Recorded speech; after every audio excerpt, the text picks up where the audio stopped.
Vamos a abrir nuestras Biblias en el libro de Tito, el capítulo 2.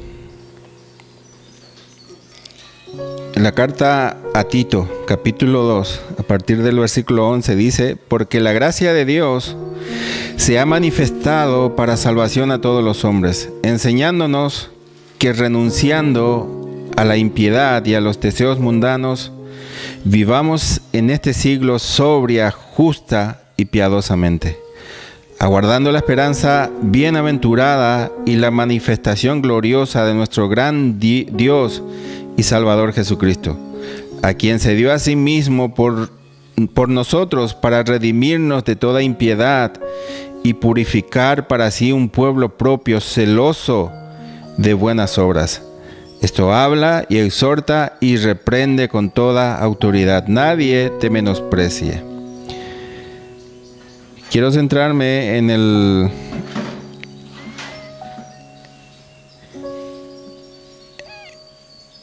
un par de palabras. Dice: aguardando la esperanza bienaventurada.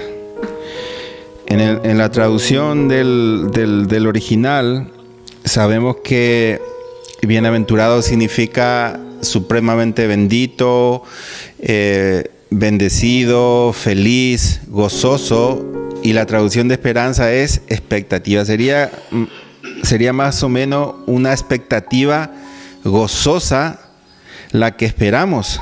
Esa redención que recibimos de nuestro Señor y Salvador. Dice Efesios 1:7: en quien tenemos redención por su sangre, el perdón de pecados según las riquezas de su gracia. En Cristo hemos tenido esa redención. Pero ¿qué significa redención? Vamos a leer lo que dice. Redención viene de la palabra redimir, que significa librar a una persona de una obligación, de un dolor o de una situación penosa. Cristo, por medio de su sangre, nos dio esa redención, porque nos liberó de la condenación eterna. Fuimos limpiados por su sangre y hemos alcanzado la salvación para nuestra alma. Pero esta redención es un proceso que conlleva dos etapas. Esta redención primeramente fue la de redimirnos de nuestros pecados, y Tito nos habla de cómo debemos vivir. Pablo le habla a Tito de cómo tiene que vivir una vez que haya alcanzado esa primera etapa de esa redención, el ser redimido de los pecados. Dice: vivamos en este siglo sobria, justa y piadosamente. Hemos leído varias veces de cuando Pablo le habla a Timoteo y le dice cómo serán las personas en este tiempo, en los últimos tiempos, de que debemos estar preparados para recibir todo tipo de tratos, de vejaciones, de persecuciones, pero teniendo esa promesa de que Él siempre estará con nosotros. Hemos alcanzado esa redención de nuestros pecados por medio de la sangre de Cristo. Y estamos esperando, como dice aquí, esa esperanza bienaventurada, esa esperanza de que estamos esperando el regreso de nuestro Señor. Estamos esperando que Él regrese para el cumplimiento de esta redención, de esa segunda etapa de esa redención. Porque dice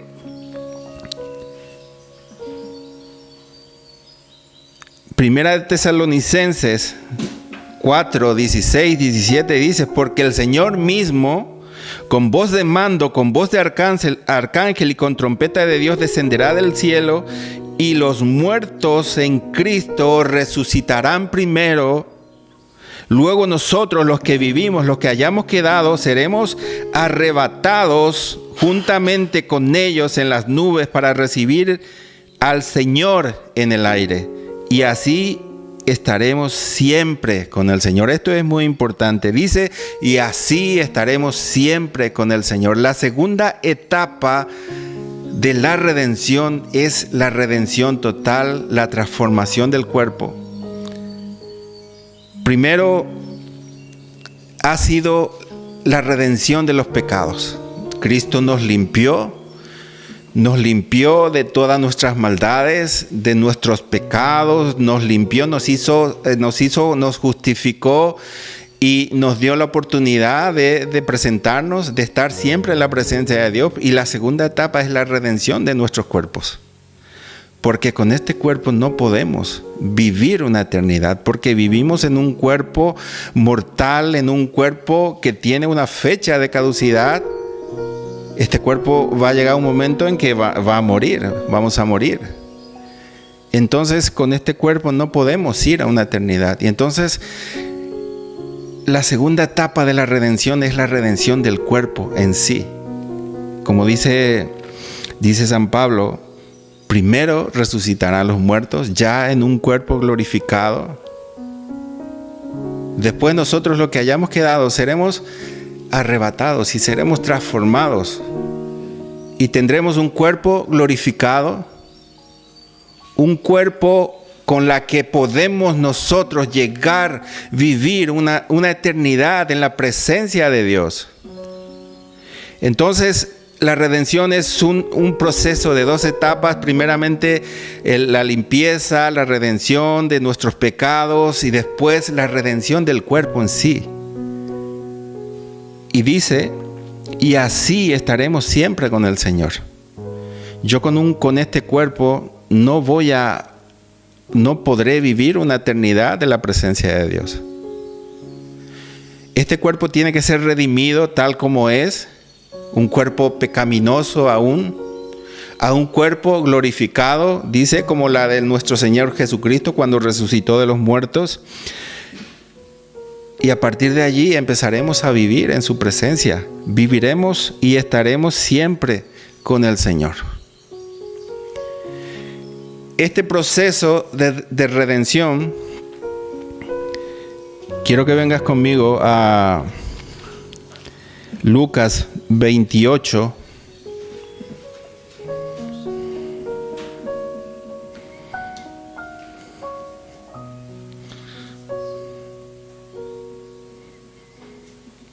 Lucas 28, 21.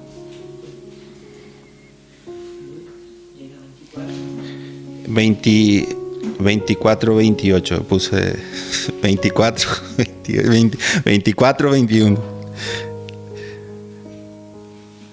24, 21.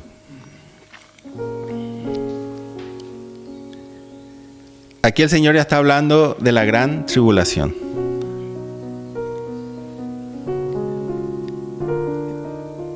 Dice la palabra, cuando estas cosas comienzan a suceder, erguíos y levantad vuestra cabeza, porque vuestra redención está cerca. Aquí volvemos a encontrar la palabra redención. La redención también es un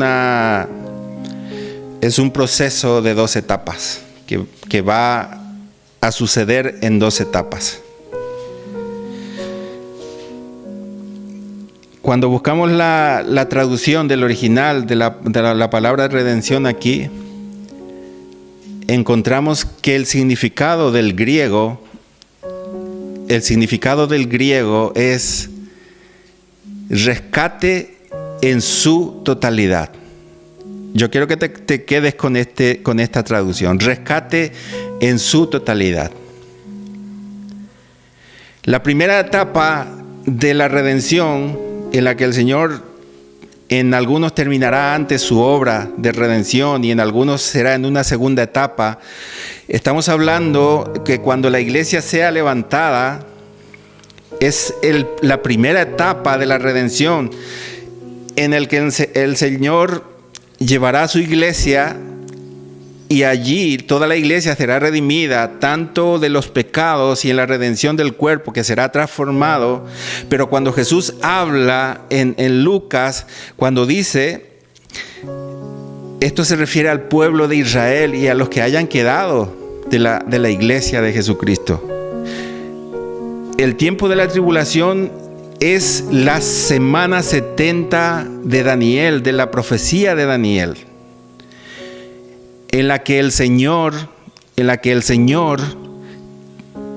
usará ese tiempo para tratar con su pueblo, para que el pueblo de Israel pueda alcanzar salvación, pero también tendrá misericordia de la iglesia, de los que se hayan quedado, de los que no hayan sido arrebatados. El Señor tendrá misericordia de esas personas, y por eso dice Jesús, cuando sucedan todas estas cosas, levantad vuestra cabeza, porque vuestra redención, dice, vuestra redención, el rescate de todos, es la segunda etapa de la redención para con sus hijos.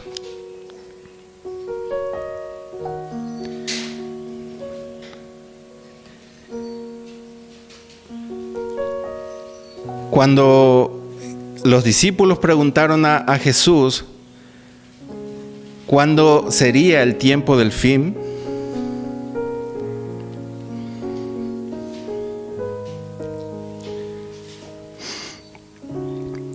los discípulos, la idea que tenían los discípulos era la de predeterminar los tiempos, la de poder saber cuándo sucederían todas estas cosas.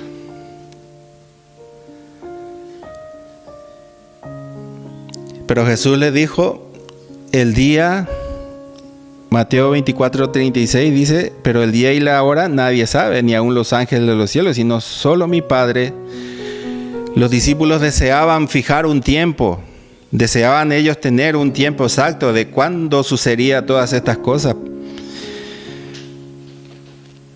Pero el énfasis de Jesús no se basaba en fijar un tiempo predeterminado, sino Jesús tenía un énfasis que se basaba en la fidelidad, en la vigilancia, en la mayordomía y la esperanza. Jesús se basaba en eso, y no determinar un tiempo, no saber cuándo sucederán todas estas cosas, sino en la vigilancia, en estar preparados, en estar atentos a las profecías, en estar atentos en todo lo que está sucediendo, en todo lo que está aconteciendo. Jesús se basaba en eso, porque Jesús dice, el que persevera hasta el fin, este será salvo. Pues eso se basa en la esperanza, en la fe,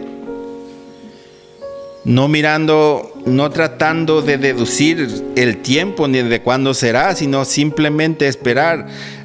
Sabemos que hay muchas teorías de que dicen que la iglesia no va a pasar la tribulación, de que va a ser arrebatada. Otras dicen que el arrebatamiento será al final de la tribulación. Otros dicen que al medio de la tribulación, y otros dicen que al comienzo. Pero son hipótesis, son cuestiones que se pueden, ¿no? Uno puede estar de acuerdo con otro, pero eso no debe ser un motivo de discordancia, de pelea, porque el mismo Jesús dice, pero el día y la hora nadie sabe. Entonces, ¿por qué yo voy a discutir con alguien que piensa diferente a mí? Eso no puede ser de esa manera, sino el énfasis de Jesús no se basa en que la iglesia va a pasar la tribulación o no va a pasar, sino el énfasis de Jesús se basa en la fidelidad, en permanecer fiel, en la vigilancia, mirando yo los tiempos, sin dejar de mirar todo lo que acontece en los tiempos actuales, porque son señales que me indican de que el tiempo del fin está cerca. La vigilancia, el vigilar, estar atento. Jesús decía constantemente a sus discípulos, velad y orad. Pues esa es nuestra obligación de cada uno, que velemos y que oremos en todo tiempo. Yo no tengo que preocuparme si la iglesia va a pasar la tribulación o no va a pasar la tribulación. Si pasamos antes, si no pasamos, gloria a Dios. Pero yo tengo que ser una persona que permanece en la fidelidad de Dios, que permanece en la gracia. Jesús le dijo a los Gálatas: habéis caído de la gracia. ¿Quién os engañó? Pues nosotros tenemos la verdad en nuestras manos, tenemos su palabra. ¿Cómo podemos caer si nosotros permanecemos fiel y velamos y oramos constantemente? Si yo soy una persona que escudriña la palabra, que soy fiel, que vivo conforme a la palabra, entonces nadie me puede engañar a mí. Dice la palabra que el enemigo no viene sino para matar, robar y destruir. ¿Qué significa eso? Que el enemigo quiere destruir mi relación con Dios. Que usará la misma palabra para tratar de destruir mi relación con Dios, para tratar de destruirme a mí, mi casa, mis amigos, para tratar de destruir todo. Pero cuando somos fieles, el Señor nos da esa revelación de comprender los tiempos, de entender las profecías.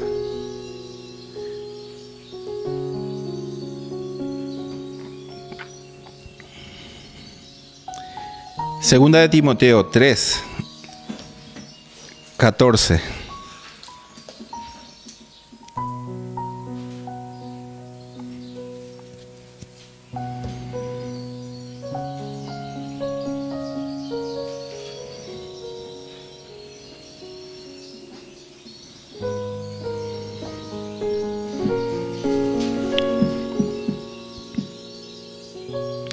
Dice la palabra: pero persiste tú en lo que has aprendido y te persuadiste, sabiendo de quién has aprendido y que desde la niñez has sabido las sagradas escrituras, las cuales te pueden hacer sabio para la salvación por la fe que es en Cristo Jesús. Toda la escritura es inspirada por Dios y útil para enseñar, para redarguir, para corregir, para instruir en justicia, a fin de que el hombre de Dios sea perfecto.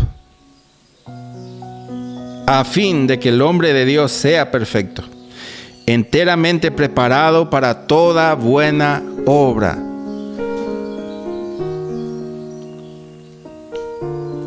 Toda mi fe, toda mi esperanza tiene que estar basada en las Escrituras. Dice: te pueden hacer sabio. Allí, en esa palabra, en esa escritura, yo encuentro la sabiduría de Dios. Y cuando tú buscas esa sabiduría, el Señor te lo da. Esa inteligencia, esa revelación. Esa debe ser mi forma de actuar en estos tiempos finales en las que las cosas no van a ser fáciles para ninguno. Porque aunque hayamos tenido la redención de nuestros pecados, seguimos viviendo en el mundo, seguimos formando parte del mundo y seremos tentados y seremos atribulados y pasaremos situaciones difíciles, pero yo tengo que ser fiel hasta la muerte. Es que no hay otra. No tenemos de otra. El Señor nos redimió de nuestros pecados, pero si yo no permanezco fiel, la redención no va a llegar a su totalidad en mi vida. No va a llegar a su totalidad. Yo tengo que tener ese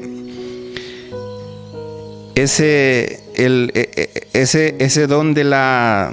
digámosle que es un don, el don de estar atento a todos los acontecimientos, de todo lo que está sucediendo, de ver todo lo que pasa en la actualidad, toda la muerte, las guerras, las enfermedades, y llevarlo a la palabra de Dios, Allí hay sabiduría.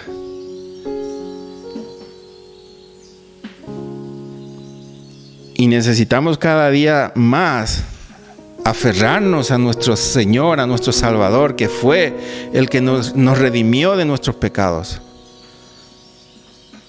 Es la única forma que tiene el ser humano de llegar a Dios, de llegar a la salvación, de pasar una eternidad en la presencia de Dios. Y hay muchas personas que no saben, no conocen. ¿Por qué? Porque sus vidas se basan en ritos y tradiciones. Y entonces, eso es una obligación que tenemos nosotros. Jesús dice que nosotros somos luminares del mundo. Nosotros resplandecemos la luz de Cristo. Entonces, hemos alcanzado la salvación. Pero debemos anhelar también, como Cristo anheló esa salvación para todo el mundo, que no nos limitemos a alcanzar nosotros la salvación, sino que busquemos que la salvación llegue a otras personas. Ese es el anhelo de nuestro Dios, que vivamos para ese servicio, el servir a los demás, el predicar el Evangelio, el llevar el Evangelio a todas las personas para que otras personas puedan conocer la verdad y puedan saber que Cristo es la única esperanza, que fuera de Cristo no hay ninguna posibilidad de alcanzar salvación, que fuera de Cristo no hay forma de llegar al Padre, porque Jesús dijo: yo soy el camino y la verdad y la vida, y Jesús dijo, nadie llegará al Padre si no es por mí. Y es a ese Cristo que nos redimió de nuestros pecados, al que tenemos que predicar, al que debemos presentar al mundo, al que debemos llevar a las personas. Él es la única esperanza. Y Él es el que nos dio a nosotros la esperanza bienaventurada, esperando que llegue ese día en que podamos ser redimidos completamente y que podamos pasar toda la eternidad con Él. Pero hay unas condiciones que debemos cumplir para alcanzar esa redención total. La fidelidad a Dios, la fidelidad a su palabra, el velar y orar en todo tiempo, en no descuidar nuestra relación con Dios, son condiciones que debemos cumplir para alcanzar esa redención total de nuestras vidas, de nuestros cuerpos. Son condiciones que yo estoy obligado a cumplir. Yo no puedo decir que soy fiel a Dios, a mi Salvador, a mi Jesucristo, cuando estoy viviendo con un pie en la iglesia y con un pie en el mundo, haciendo cosas que no agradan a Dios. Eso no es fidelidad. Eso no es fidelidad, y mientras yo viva esa vida, el libro del Apocalipsis me enseña que Dios vomitará a los tibios. Cuando hay una tibieza en nuestras vidas, no vamos a entrar en el reino de los cielos. No somos parte del reino de los cielos cuando somos tibios. Jesús dice en Apocalipsis: ojalá fuese frío o caliente. Porque si estás caliente es porque estás con el fuego del Espíritu Santo. El fuego de Dios está dentro de ti. Pero si estás frío, estás en el mundo, estás condenado. Pero hay una esperanza de que el Señor tenga misericordia de ti en algún momento. Si estás frío, hay esperanza de que Dios alguna vez te saque de ese lugar. Pero si eres tibio, estás aquí o estás allí, tú no te decides en dónde estar, entonces Dios allí no puede hacer nada.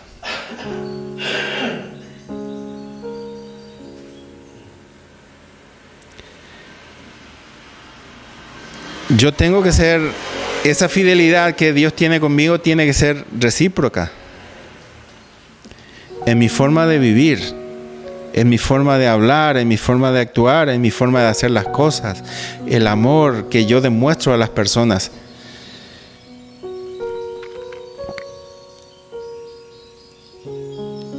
El ser cuidadoso en mi forma de vivir. El Señor también nos llama a nosotros a hacer la mayordomía, el ser buenos administradores de todo lo que Él nos da, porque todo lo que recibimos viene de Él para nosotros, pertenece al reino de los cielos, ya sean bienes, ya sean hijos, ya sea dinero, todo lo que tú quieras, pues lo puedes meter allí. Yo tengo que ser un buen administrador de todas esas cosas. ¿Por qué? Porque yo tengo que aprender a ser diligente en mi forma de vivir, en mi forma de hacer las cosas. Yo tengo que aprender. ¿Y cómo yo aprendo eso? Pues yendo a las Escrituras. Nos dice aquí,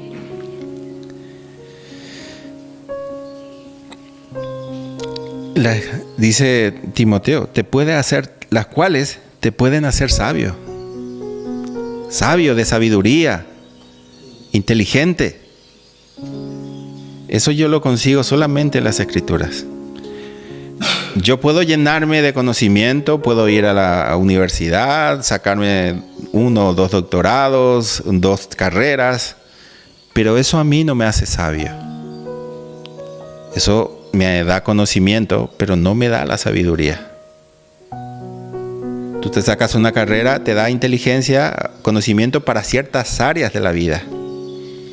Pero cuando yo voy a la palabra, eso me da sabiduría en todas las áreas de mi vida. El Señor me enseña conocimiento, el Señor me enseña sabiduría.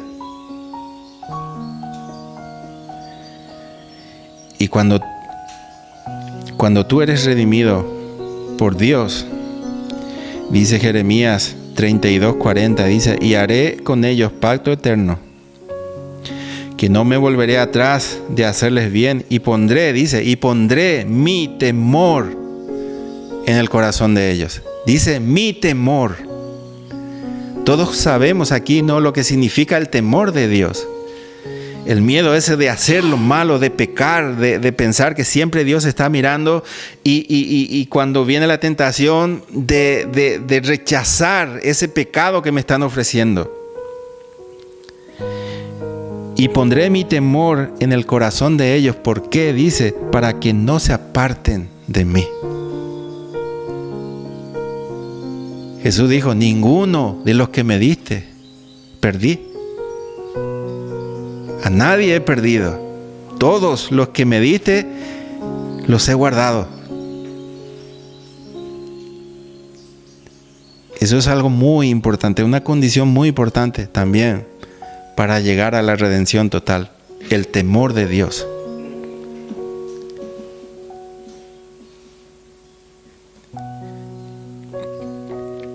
Estamos llamados a obras grandes y maravillosas. Dice Pablo a Timoteo, a fin de que el hombre de Dios sea perfecto, enteramente preparado.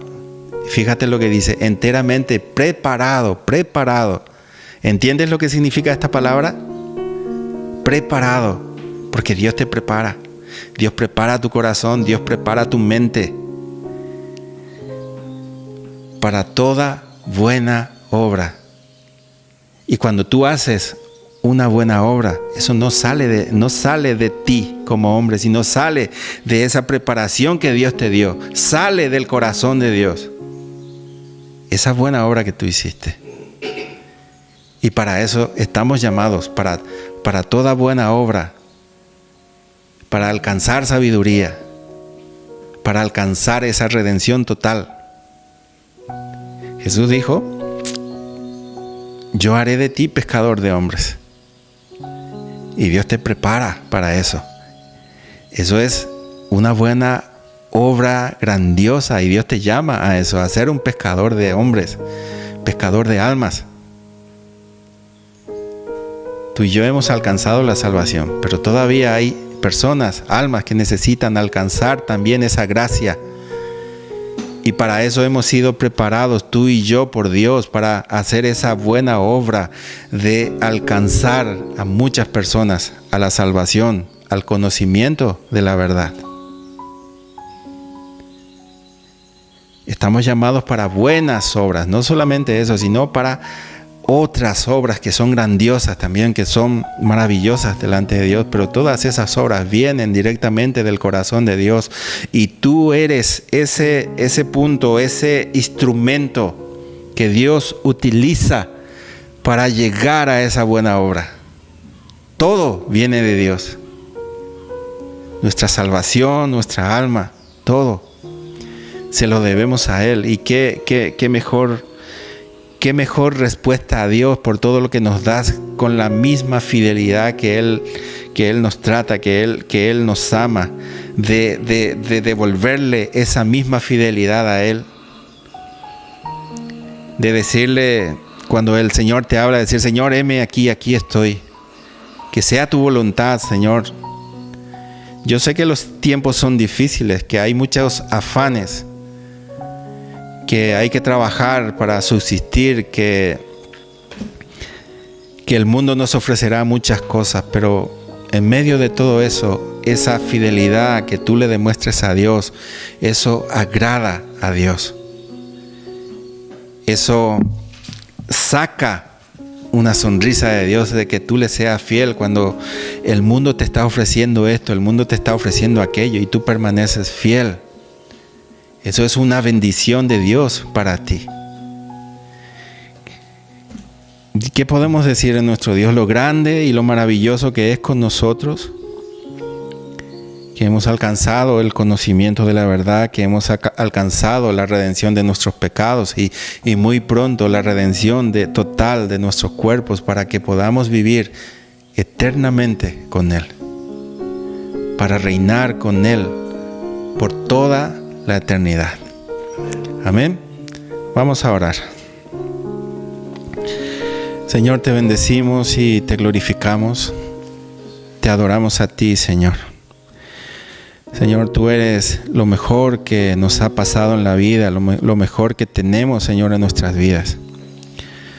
Y te pedimos, Dios, que nos ayude, Señor, a darte también esa fidelidad que tú nos das, que nos guarda, Señor, de apartarnos, Señor, de tus caminos, de tus propósitos, Señor, y ayúdanos, Señor, a vivir en integridad, en obediencia, Señor, fieles a tu palabra, a las Escrituras, Señor, que tú nos dejaste, Señor, y que es nuestro manual, Señor, de vida, que nos enseña, Señor, a vivir en obediencia, en integridad, que nos enseña a alcanzar, Señor, eso a lo cual tú nos has preparado a cada uno de nosotros, Señor.